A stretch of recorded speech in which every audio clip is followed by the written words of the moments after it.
Si l'on compare la situation actuelle à celle d'il y a plusieurs décennies, on observe que l'inégalité économique mondiale s'est accentuée, même si la pauvreté extrême a globalement diminué.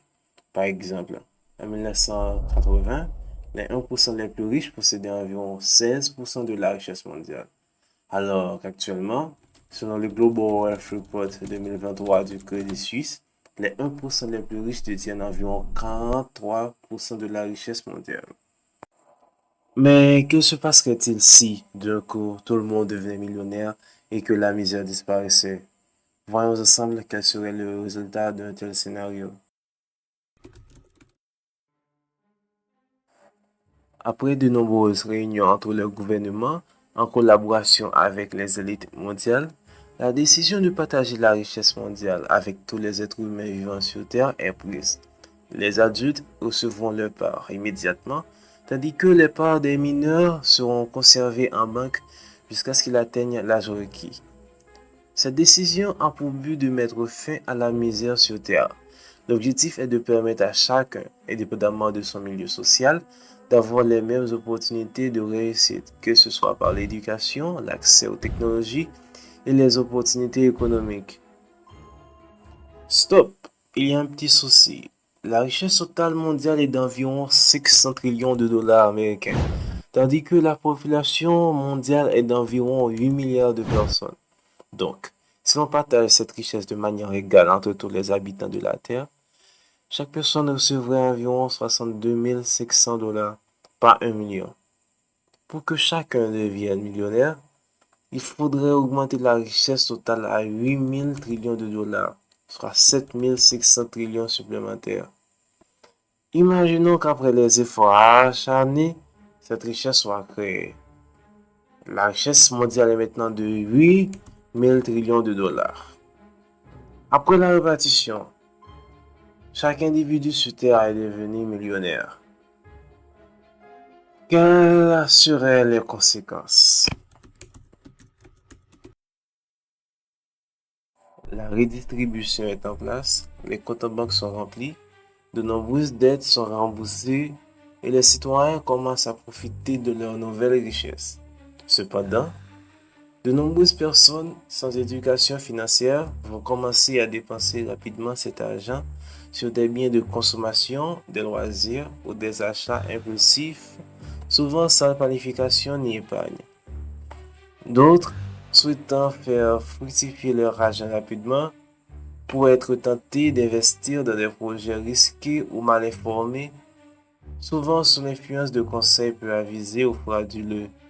Mais certaines personnes plus avisées feront une gestion plus stratégique et réfléchie.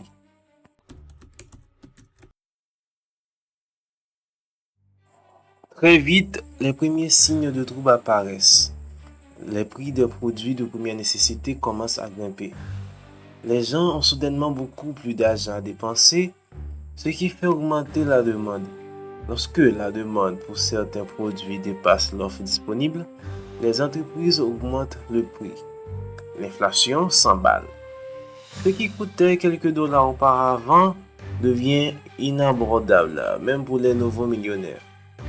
Les entreprises font face à des perturbations majeures, mais si elles ont de l'argent pour payer leurs employés, elles ne pourront pas les convaincre de rester si ces derniers n'ont plus besoin de travailler.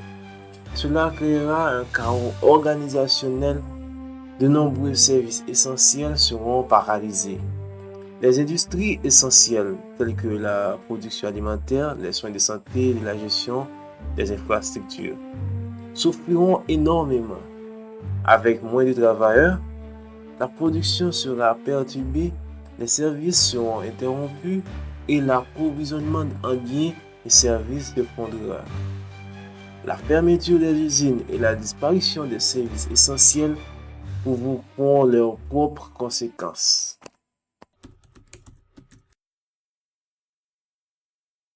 Les réserves de nourriture s'épuisent et la faim commence à se répandre.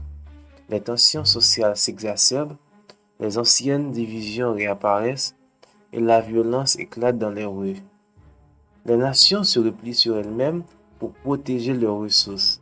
Les frontières se ferment et le commerce international s'arrête. Le monde, autrefois globalisé, se fragmente. Et les anciens millionnaires se battent pour des ressources de base comme l'eau et la nourriture. C'est à ce moment-là que l'on se rend compte du chaos que nous avons créé.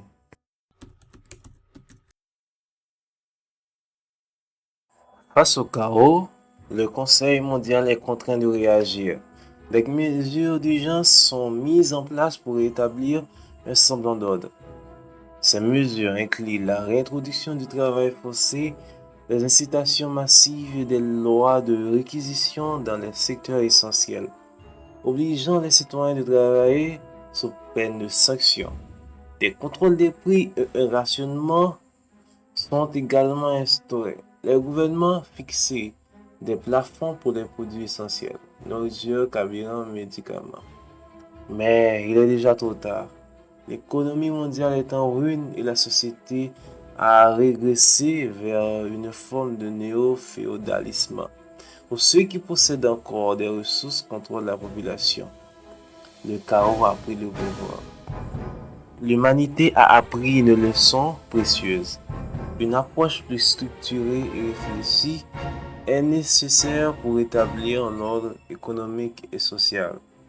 Et surtout, la véritable richesse ne se limite pas à l'argent.